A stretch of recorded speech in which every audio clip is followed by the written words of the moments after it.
Mumula sa Presidential Communications Operations Office, kasama ang Philippine Information Agency, Philippines News Agency, Philippine Broadcasting Service, Radyo ng Bayan, IDC, at Telebisyon ng Bayan. Narito ang Radyo Vision.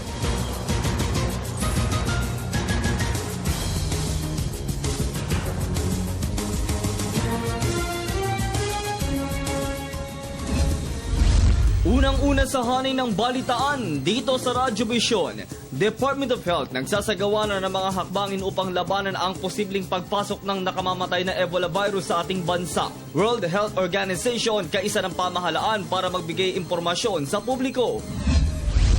Malacanang nanindigan na walang ibinayad na ransom para sa paglayan ng dalawang German national na binihag ng rebeldeng grupong Abu Sayyaf sa Sulu.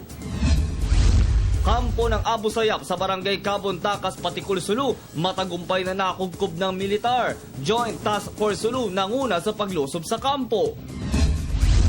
Mabilis ang aksyon at proseso ng investigasyon sa kaso ng pinaslang na Filipina transgender na si Jennifer Laude sa Olongapo, tiniyak ng pamahalaan. At pagudpod sa lalawigan ng Ilocos Norte, kinilala ng dayuhang organisasyon na isa sa pinakamagandang beach sa buong mundo. Seguridad ng mga dayuhan at Pilipinong turista siniguro ng pambansang pulisya ng Ilocos Norte. Siksik ang mga balita kaya tutok lang habang nag-aalmusal dito sa Radyo Vision.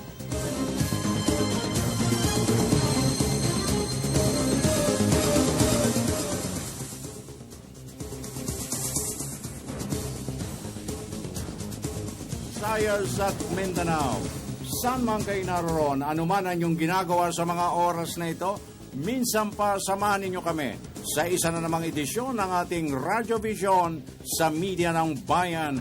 Araw po ng Beautiful Monday, Oktubre 20, 2014. At syempre pa kayong lahat ay aming inanyayang samahan kami sa kabuuan ng ating pagtatanghal sa araw na ito. Siyempre pa, kabalikat natin sa ating telestudio, sina Zarina Luzuegro at Julius de Zamboron. At dito po sa ating Radyo ng Bayan Studio, kasama natin, kabalikat natin ang ating Muse ng Bayan. Good morning, Vivian. Yes, good morning, Pilipinas. Magandang umaga po sa inyo. Unang araw na naman ng work week. Samahan niyo po kami sa paghatid ng mga pinakamaiinit na balita sa iba't ibang bahagi ng Pilipinas. Ako po, si Vivian Gulia. At syempre pa ang inyong kaagapay sa Himpapawid Francis Cancino, patuloy na nag-aanyaya. Just sit tight at kami na po ang maghahati ng inyong mga kinakailangang balita, paglilingkod na pambayan at syempre pa kabahagi na rin ang pagtatampok natin sa isa sa pinaka-aabangang ahensya ng ating pamahalaan at ang taong nasa sa likod nito. Kaya subaybay, nariyan kayo, pakinggan nyo kami sa Radyo ng Bayan at syempre mapapanood nyo kami sa ating People's Television. Yes, People's Television mamayang alas 12 sa IBC Channel 13. Yeah. Ka Francis, mayroon akong good news sa ating mga tagapakinig at tagapanood ngayong umaga. Again. Oo, kasi 'di ba ngayon panahon ng tag-ulan, uso na naman ng dengue, pero ang ating Department of Health ay nakadiskubre ng mabisang panlaban dito sa dengue mosquitoes at meron daw effective na spray na magiging available sa market. Spray? Baka naman napaka-expensive ng spray na yan. Ay hindi pa kasi ina-announce ng Department of Health, Okay. pero sinisiguro nila na gagamitin nila ito sa mga measures para mapababa pa itong dengue cases at meron na ring vaccine na 56% daw ang effectivity. Okay, inaasahan natin yan na soon to be in the market sapagkat alam mo naman ang dengue ngayon, hindi na ito, kumbaga, occasional, kundi year-round na dumidisgrasya ito. Hindi lang sa kabataan, mind you, hindi lang po kabataan ang napeperwisyo ng dengue, kundi maging sa mga katulad nating mga hindi pa senior. Bakit senior sila na senior citizen, hindi dedengue? Madedengue din yan senior citizen, bakit ang hindi? Anyway, tuloy-tuloy na po tayo mga kaibigan at puntahan na natin si Zarina Luzuegro sa ating television studio. Zarina, good morning!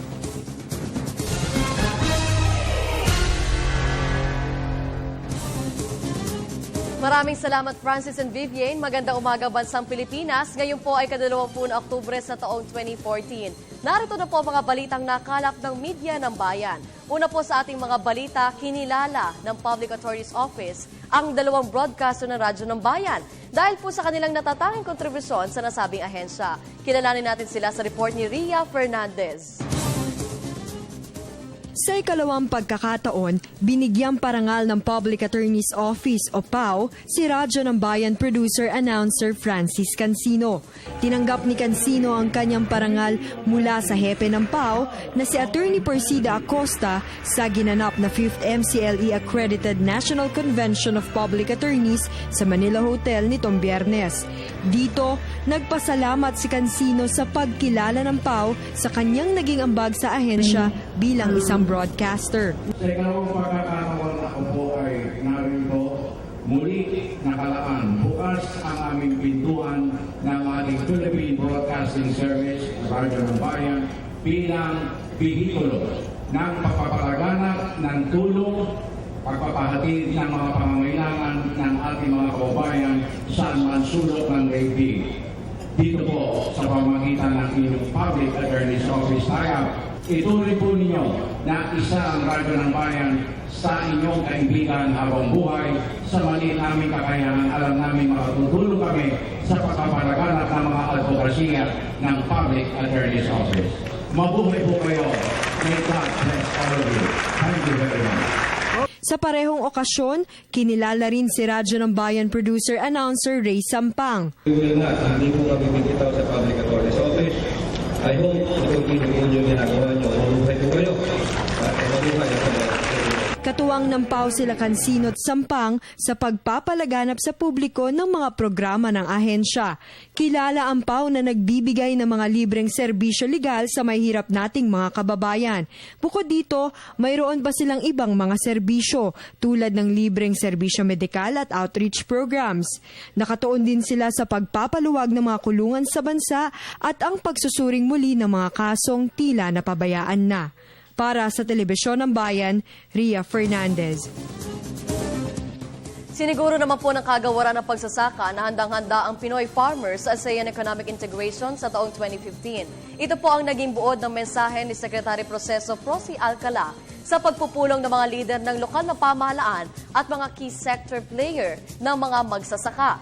Ayon kay Alcala, mamumuhuna ng Department of Agriculture sa farm mechanization, irrigation at financing para mapalakas ang mga lokal na magsasaka. Kabilang ang Sikat Saka sa mga finance programs na inilunsad ng DA para maayudahan ang mga magsasaka. Samantala, pinawi naman po ng pamahalaan ang pangamba ng publiko kaugnay ng patuloy na pagdami ng mga kaso ng Ebola virus sa buong mundo. Ayon po kay PCOO Secretary Sunny Coloma, patuloy ang pagsasagawa ng mga akbang ng mga ahensya ng gobyerno sa pangunguna pa rin po ng Department of Health upang labanan ang posibleng pagpasok ng nakamamatay na sakit sa bansa. Sa direktiba ng Pangulo, pinag-iigting ng DOH ang patuloy na paglatag ng matibay at matatag na depensa laban sa Ebola virus disease. Nakatakdang magsagawa ng pagsasanay ang Kagawaran ng Kalusugan, DOH, katuwang ang World Health Organization ng specialized training programs para sa mga health workers kung paano mabisang alamin, mabigyang lunas ang mga kaso ng EVD at mapigilan ang posibleng pagkalat dito sa bansa. Ang naturang pagsasanay ay bahagi ng preparedness plan ng DOH laban sa Ebola virus disease na naglalaman ng mga panuntunan hinggil sa mga sumusunod. Hinggil sa case detection and reporting, outbreak management and response, surveillance points at entry, case management, interagency coordination, planning, and resource allocation. Lalong pinaiigting ng DOH ang paglatag ng matibay at matatag na depensa laban sa Ebola virus disease dahil batid natin ang mataas na mortality rate dito, no, at ang panganib na dulot ng epidemyang ito. Ginagawa natin ang nararapat para itaas ang kamalayan at kaalaman ng ating mga mamamayan sapagkat ito ang dapat na maging tugon, no? Yung pagiging maalam at mahinahon at hindi yung maligalig at nagpapanik.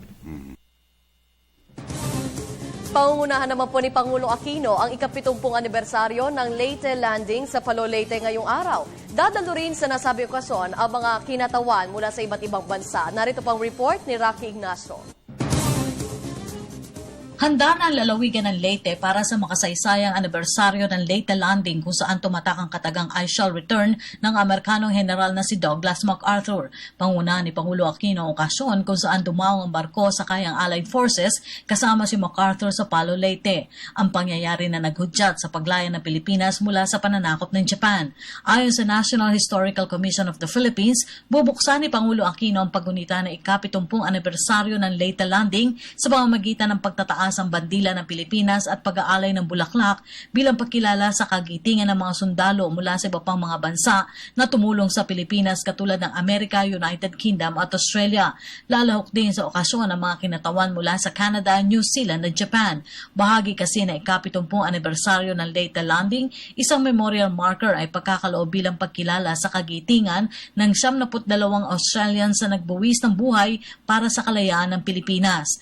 Pinangunahan ni Australian Ambassador to the Philippines Bill Tweddell at mga opisyal mula sa Department of National Defense, Office of Veterans Affairs, Armed Forces of the Philippines at Australian Defense Force ang unveiling ng memorial marker sa MacArthur Landing Memorial Park sa Palo Leyte. Mula taong 1941 hanggang 1945, 4,000 Australiano ang tumulong para sa pagpapalaya sa Pilipinas mula sa pananakop ng Japan kung saan 1,000 Australian servicemen ang nasawi.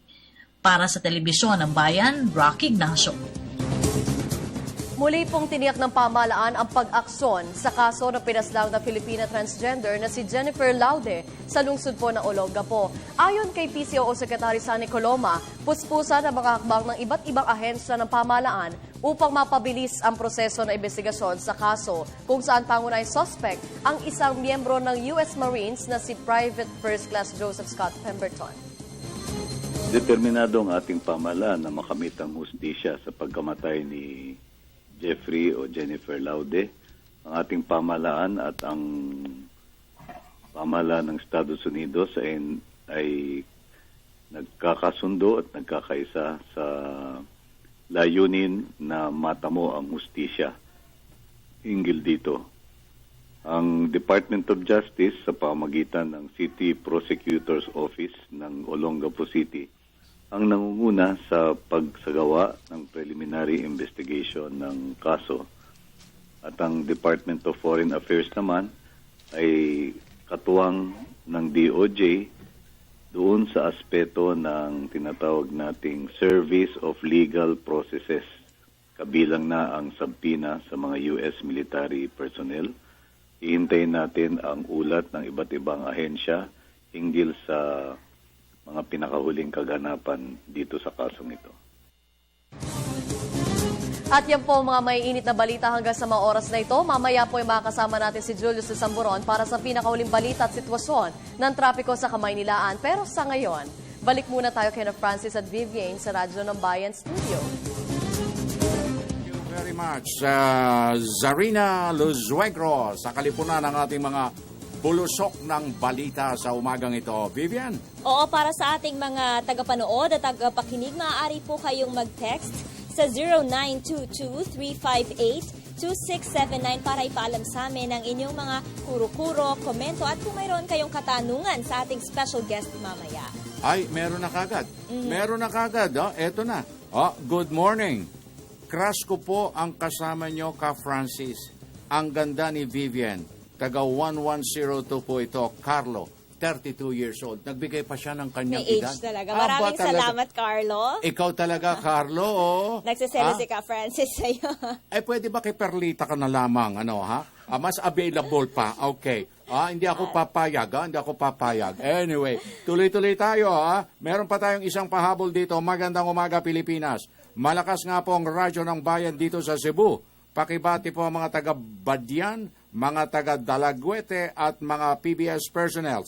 Buenos dias sa inyong lahat. Alberto po ng Poblacion Badian, Cebu. Good morning. Thank you very much. At meron din tayong texter dito, Ka Francis. Good AM, ma'am, Sir Francis. Napakaganda po ng programa niyo tuwing umaga. Salamat galing kay Felix Reynante ng San Vicente, Owas, Albay. Maraming salamat po. Naku, talaga naman. Thank you very much sa inyong patuloy na pagtaguyod sa ating Radyo Vision sa media ng bayan. Samantala, at this point, tayo po ay magpaparating na ng ating news roundup sa pamagitan po ng ating mga sister stations ng Radyo ng Bayan, Luzon, Visayas at Mindanao. Unahin natin ang Radyo ng Bayan. Bayan Patrol Report! Mula sa Albay, Nancy Mediavillo, Nancy Josmar Hainaaga sa Indungabos. Konektado ka. Diyos Marina, gagasamang Francis and Bibian, panibagong lava flow na ganap sa Bulkang Mayon kahapon. Mas malapad na lava flow ang nangyari sa bulkan. Ito ang kinonfirma ni resident volcanologist Eda Guerta. Anya dumaloy ang lava mismo sa gitna ng Bunga Gali. Ang lapad ay umabot sa 100 metro. Ang haba ay tinatayang 300 metro mula sa tutok ng bulkan. Ikonompera ng opisyal ang unang lava flow sa naganap noong 1 linggo at kahapon. Ang una dumaloy sa tabi ng Gali at umabot sa 350 metro ang haba. Maiksi lamang ito kumpara sa bago na mas malapad. Bukod pa rito, mas maraming materyales ang inilabas ng bulkan sa pinakahuling lava flow. Ipinaliwanag ni Guerta ang dalawang seri ng lava flow sa bulkan ay nagkukumpirmang patuloy ang pag-akyat ng magma sa bunganga ng bulkan. Sinabi pa ng opisyal, ang mga materyales na ibinuga nito sa naganap na lava flow kahapon ay lumang deposito pa rin dahil walang gaanong gas, anya hindi nagtuloy-tuloy ang pagdaloy. Maliban rito, malapot pa rin ang inilabas ng mga deposito. Kaugnay nito ang kritikal sa kondisyon ng bulkan kapag makapagtala ang kanilang seismograph na mga paglindor o walang patid na harmonic tremor o vibration of the ground. Sabayan pa ng maigting na pagbabanag o intense glow at lava fountaining. Ito ay nangangahulugang malapit na ang magma sa bunganga ng bulkan. Ibig sabihin, malapit nang pumutok ang mayon. Tahasang sinabi ng veteranong volcanologist, expect rapid changes within days, explosive eruption may occur. Para sa Radyo Vision, Nancy Iba Mediavillo, Legazpi City, Media ng Bayan. Thank you very much, Nancy Mediavillo. Samantala, dumako naman tayo sa Tacloban. Naroon ang ating kasamang si Penelope Pomida. Penelope, na upay na aga sa imo, konektado ka. Yes, maupay na aga. Damo masalamat ka Francis at sa Miss Vivian. Pangungunahan ngayong umaga ni Pangulong Benigno Simeon Aquino III ang paggunita sa ika-70 taong anibersaryo ng Leyte Ghost Landing sa MacArthur Landing Memorial National Park sa Palo, Leyte. Nabatid ng Radyo ng Bayan kay Leyte Governor Leopoldo Dominic Peteria na kakaibang selebrasyon ngayong taon kung ikukumpara ng mga nakaraang taon dahil ayon sa kanya, kaagatay ng pamahalaang panlalawigan ng Leyte ang national government sa paghahanda sa okasyon sa pamamagitan ng National Historical Commission.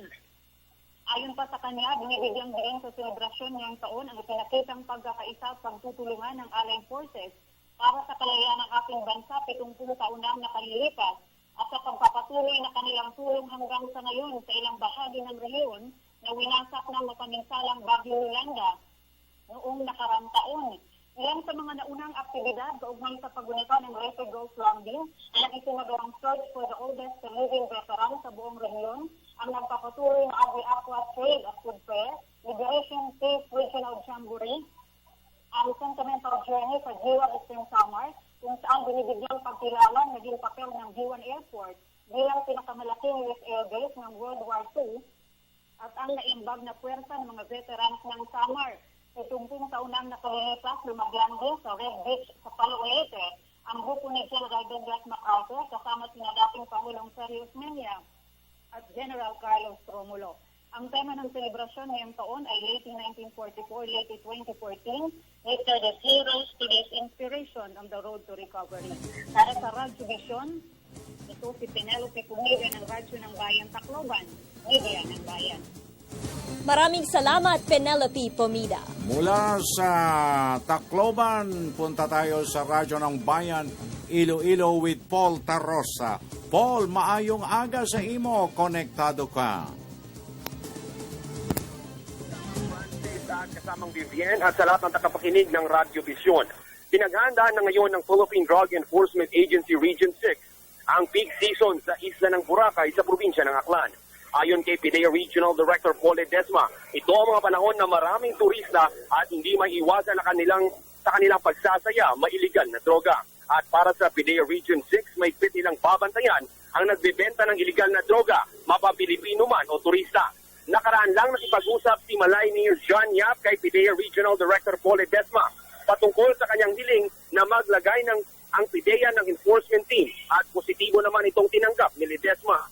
Ngayon, may ng drug enforcement team at 39 units ang PIDEA Region 6 sa isla para sa mas maigting na operasyon kontra droga. Nagbigay ng paalala si Ledesma sa mga turista na gawing masaya ang bakasyon kahit walang iligal na droga. Mula po dito sa DYLL Radio ng Panyang Iloilo, Porta Rosa, konektado ka. Thank you very mucho. Radyo ng Bayan Iloilo with Paul Tarosa. Samantala, Vivian, kanina pa kumakalampag ang aparador ng message center. Napapanaw na para bigyan daan natin at kilalanin ang mga messages na ito. Go ahead.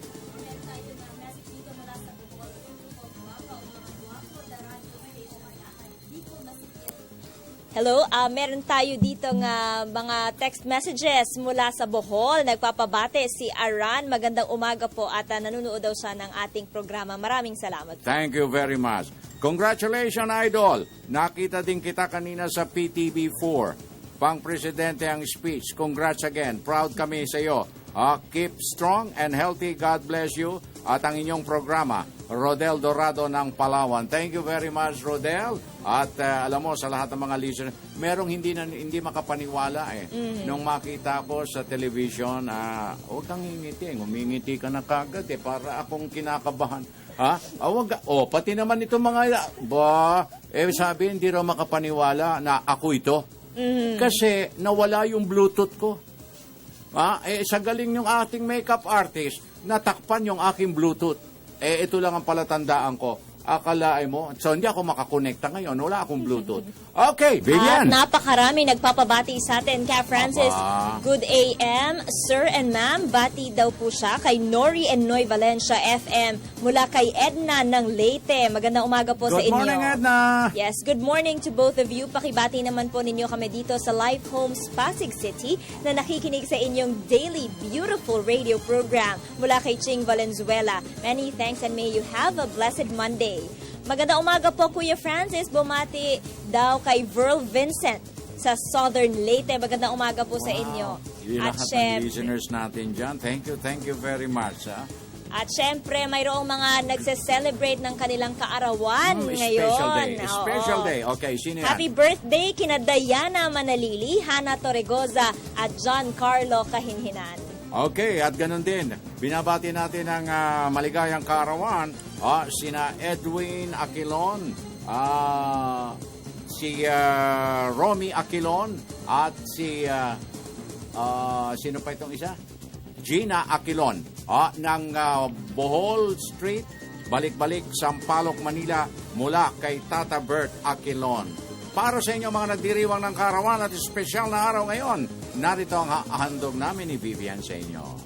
Happy birthday, happy birthday, happy birthday to you. May you have many more years to come and may God showers you with all the blessings and graces on your special day. Vivian. Samantala mga kaibigan, ang oras natin sa buong kapuluan, 2 minuto bago mag-alas 6:30 ng umaga. Marami pa po kayong dapat abangan. Magbabalik pa ang Radyo Vision.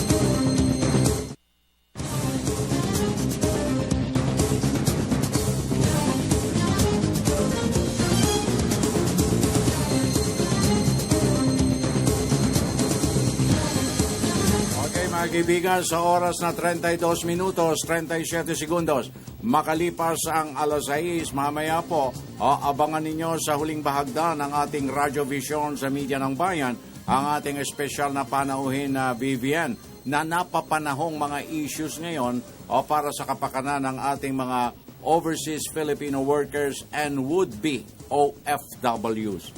Okay. Ano ba yung tinatanong mo, Lalaine? Oo, may tanong si Lalaine. Ano raw ba yung Bluetooth mo, Ka Francis? Ay nako, Joel, Lito, Floyd, Bernie, Anthony, Greg Wilson, pagtulong-tulungan nyo ngang ipaliwanag. Para nyo nang awa, kanina palitong-lito si Lalaine. Ano daw yung Bluetooth ko? Paliwanag Bluetooth, yun. aka langaw? May nagdikta sa'yo ng langaw. Kilala ko yan nagdikta sa'yo.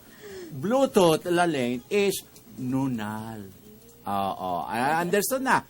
Okay, tuloy-tuloy na tayo. Puntahan na natin ang second round ng ating bulusok ng mga ulat mula sa ating mga sister stations ng Radyo ng Bayan. Bayan Patrol Report! Unahin natin ang Radyo ng Bayan Dagupan with Dexter Dupagan. Dexter, na imbagabigat kakabsat. Konektado ka.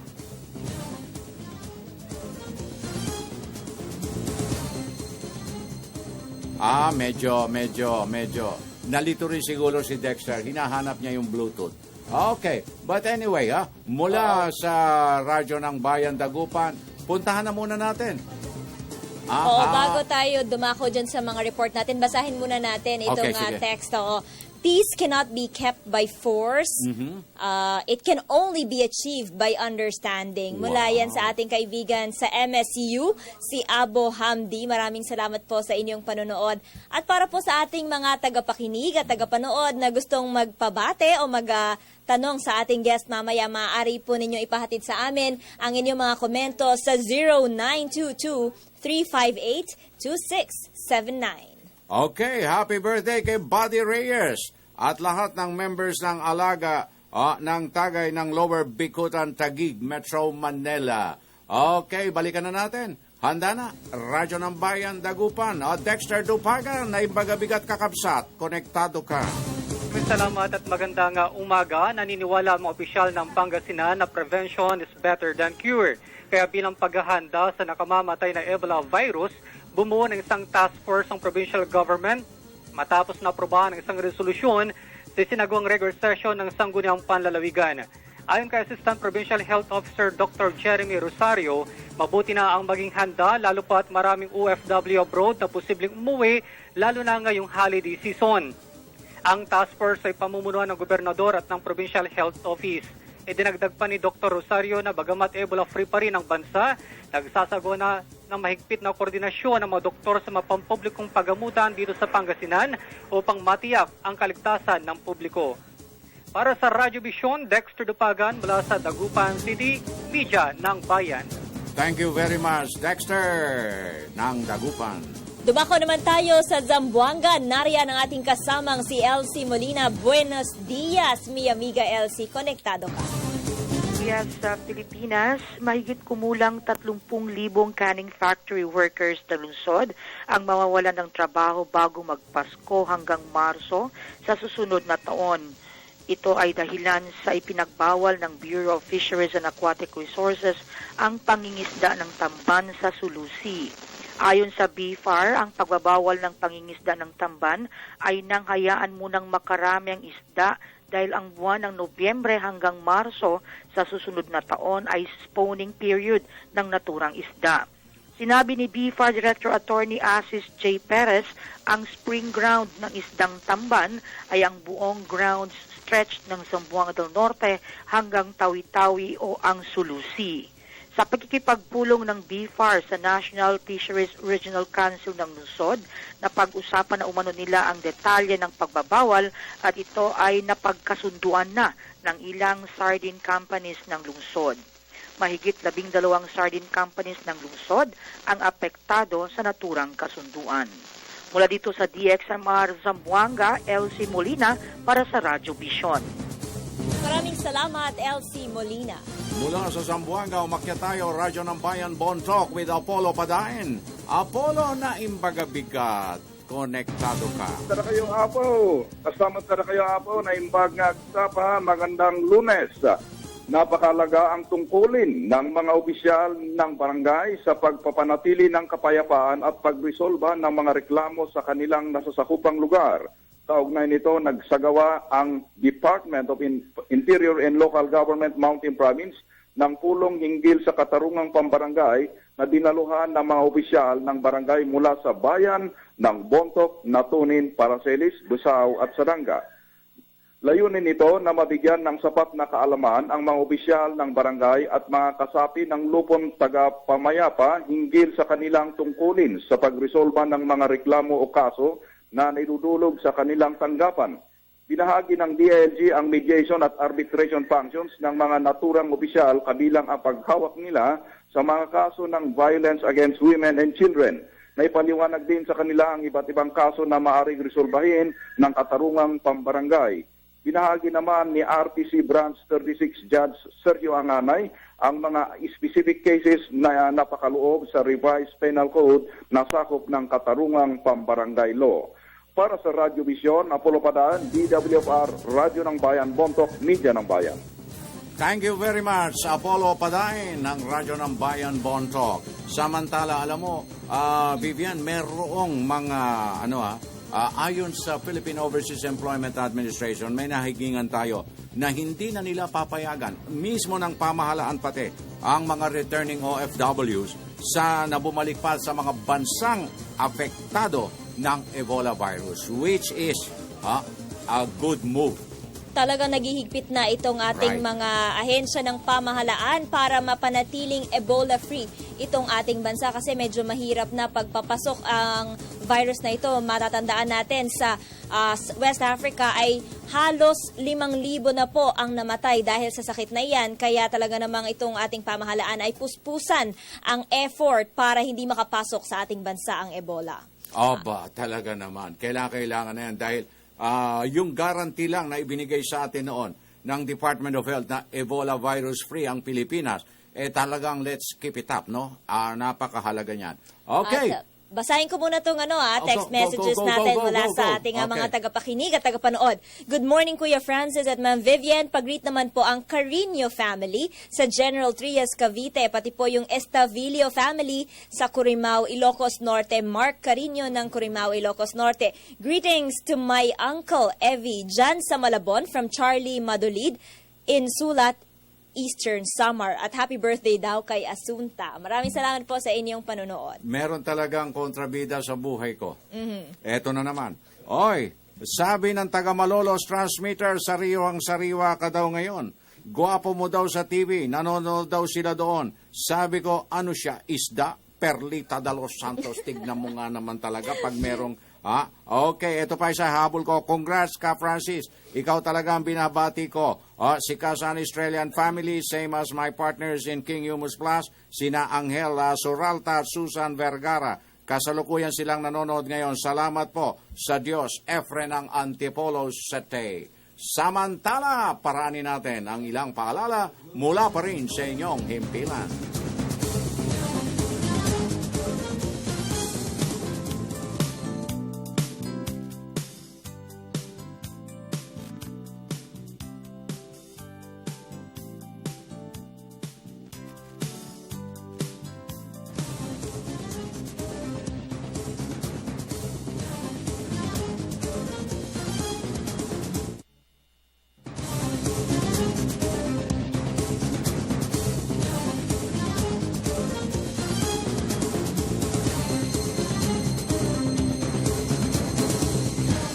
Tuloy-tuloy na tayo mga kaibigan sa huling bahagdan ng ating Radyo Vision Media ng Bayan sa araw na ito ng Monday at sa oras na 43 minutes, 43 seconds makalipas ang alas 6.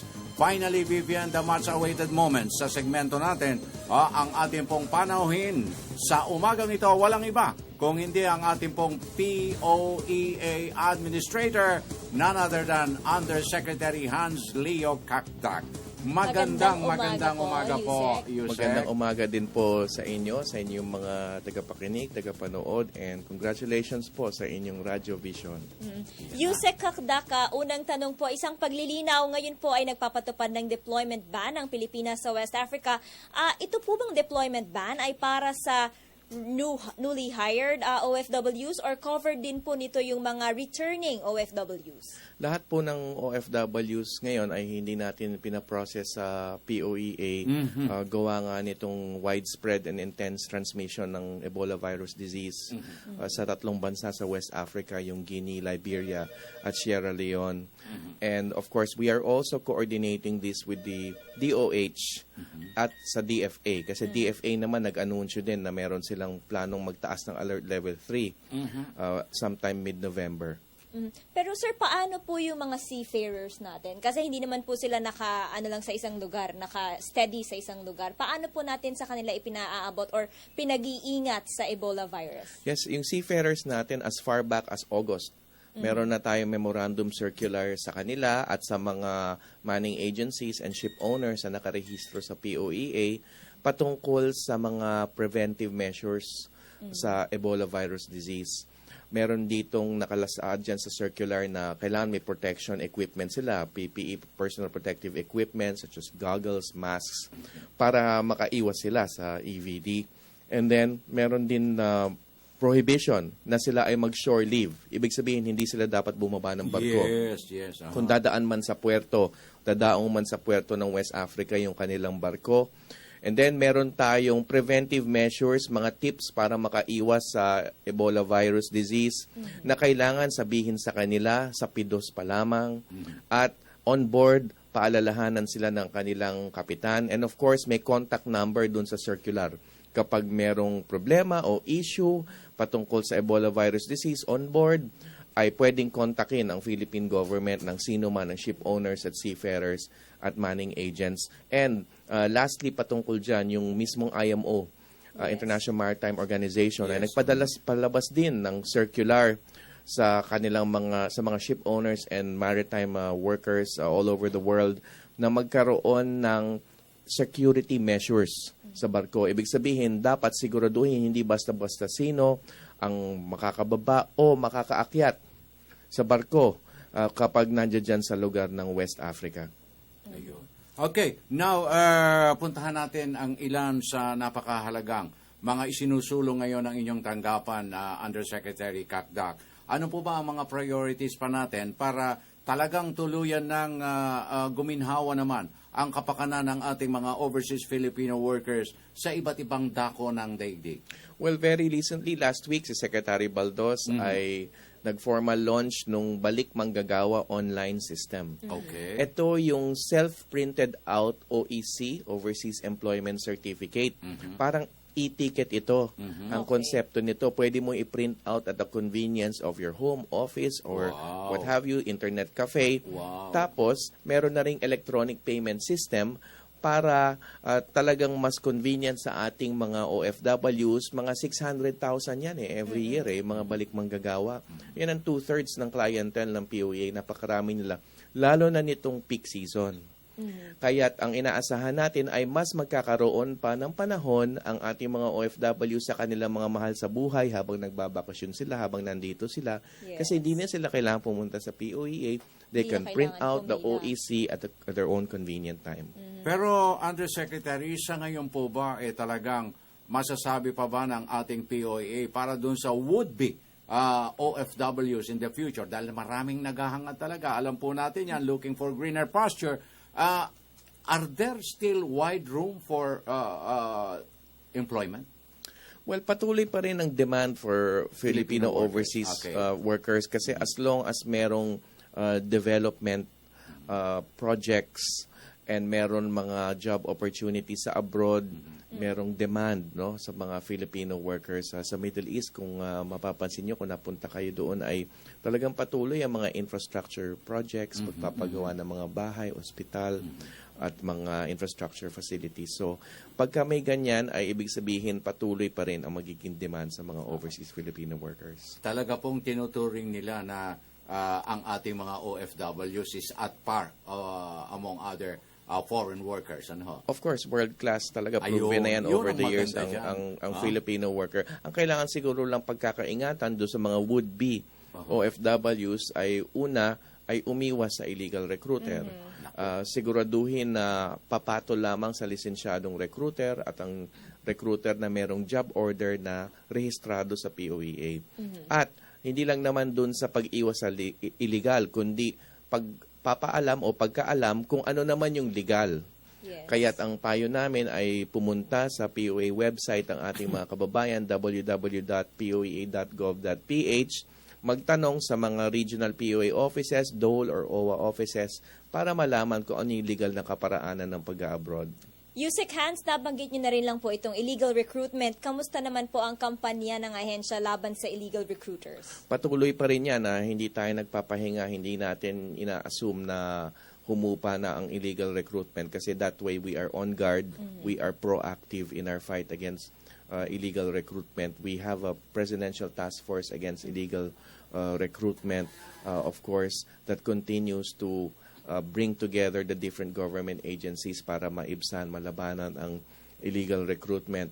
Kamakailan lamang meron kaming pinasara na immigration consultancy. Ito yung mga immigration consultant daw na visa coaching, etc. Pero nagdo-offer ng trabaho na hindi naman lisensyado. Wow. So iwasan po yung mga ganyang opisina. Yung kunyari nagpapatulong, tumutulong sa pagkakaroon ng visa, yung pala biglang sisingitan ng job offer. Illegal po yun. Hindi po nasuri ng POEA yung kanilang job offer na tinatawag. Hindi ho natin alam kung yan ay legal o standard terms and conditions.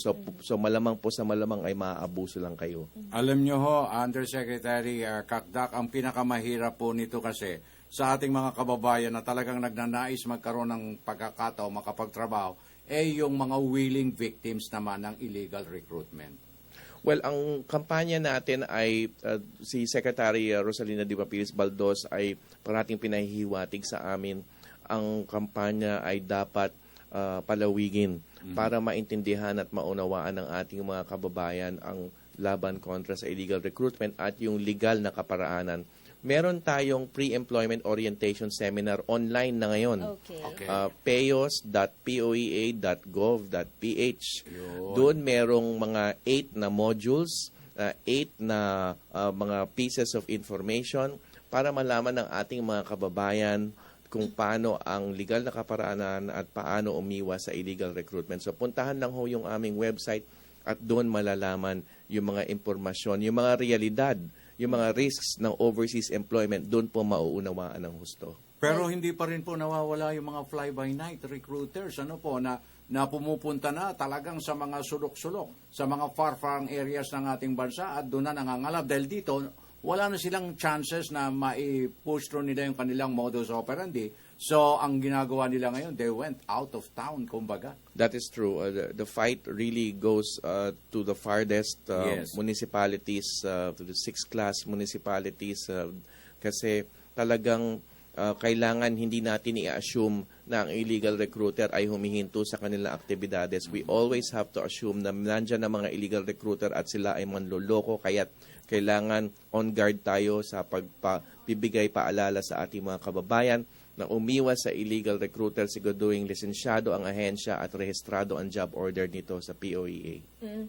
Well, nabanggit nga po ni Ka Francis kanina na merong mga willing victims. Yun. Pero marami rin naman po sa ating mga kababayan yung hindi aware na ito po palang nagre-recruit sa kanila ay illegal.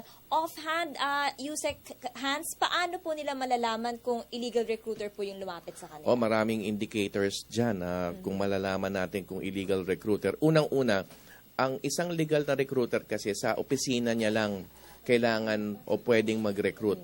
So kadalasan itong mga illegal recruiter na to, except for the immigration consultancies na nabanggit ko kanina na may tanggapan, yung mga illegal recruiters wala yung opisina.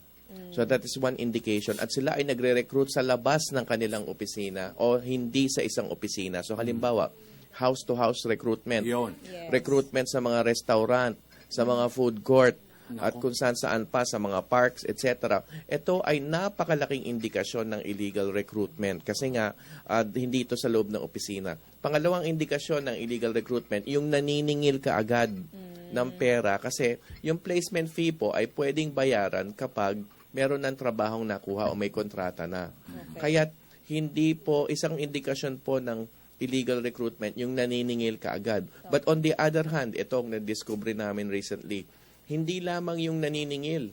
Minsan, ang illegal recruiter hindi naniningil at namimigay pa ng pera. Wow! Wow! Parang suhol nila yon sa kanilang mga gustong magbiktimahin. Yo. Kaya't ang isang bago naming ipinapayo ngayon ay hindi lang yung naniningil ng pera ang kailangang iwasan, pati yung namimigay ng pera. Kasi ito mga namimigay ng pera in the form of pocket money, babayaran yung mga plete, babayaran yung pagpapaayos ng kisame o pagpapagamot ng kamag-anak.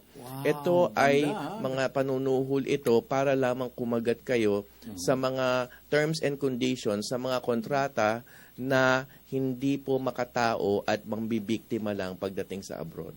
Well, isa pa ho sa nais nating ihabol, no? But medyo tayo pinagdadamutan na naman ang orasan natin kasi senyas nila Lane, ano? Itong isa pa rin. Undersecretary, nabawasan na po ba yung mga nakarating sa inyong reklamo o sumbong na di umano'y legal na mga kontrata pinadala ng mga recruitment agencies at ng mga employers na pagdating naman sa job site, doon nagkakaroon ng mga alterations at pagbabago at hindi na nasusunod yung mga original contracts? Well, meron tayong current agreement ngayon sa Kingdom of Saudi Arabia ng standard contract. Sa mga sitwasyon na merong standard contract, naiibsan yung contract substitution.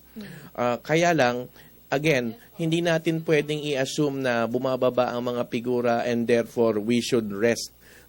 Ang talagang sa laban kontra illegal recruitment at human trafficking, kailangan natin parating i-assume na nandiyan pa rin ang mga gustong mambiktima.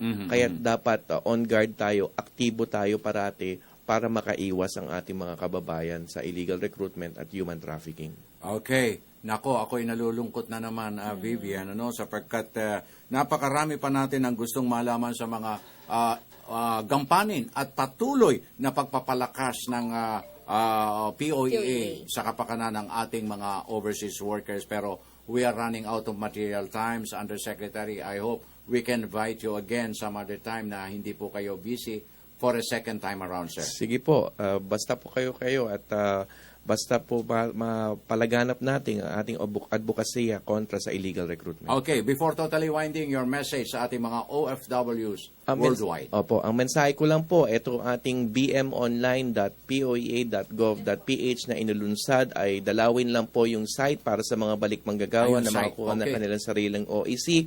At uulitin ko po, maging matalino, huwag magpaloko sa lisensyadong recruiter at rehistradong job order sa POA lang po papatol. Ang hotline po ng sumbungan, sir?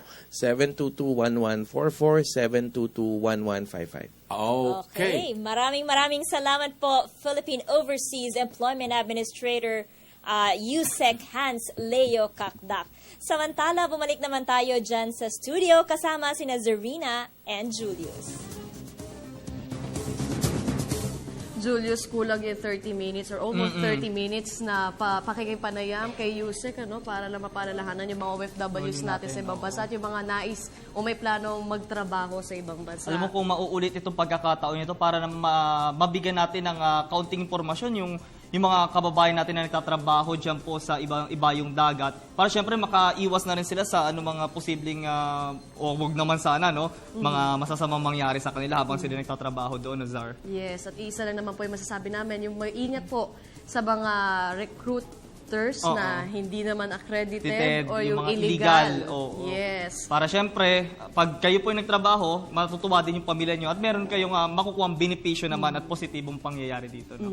Alright. Naway nabusog namin kayo sa mga balita at impormasyon na aming handog ngayong umaga. Ako po si Zarina Lusuegro. Dahil mula Luzon, Visayas at Mindanao ang naaabot ng inyong media ng bayan, ako naman po si Julius Tisamburon. Ito ang pinagsanib na puwersa ng radyo at telebisyon. Ito po ang Radyo Vision. Muli po, magkita-kita tayo ulit bukas. Makakasama natin naman sa Radyo ng Bayan Studio, sina Vivian at Francis.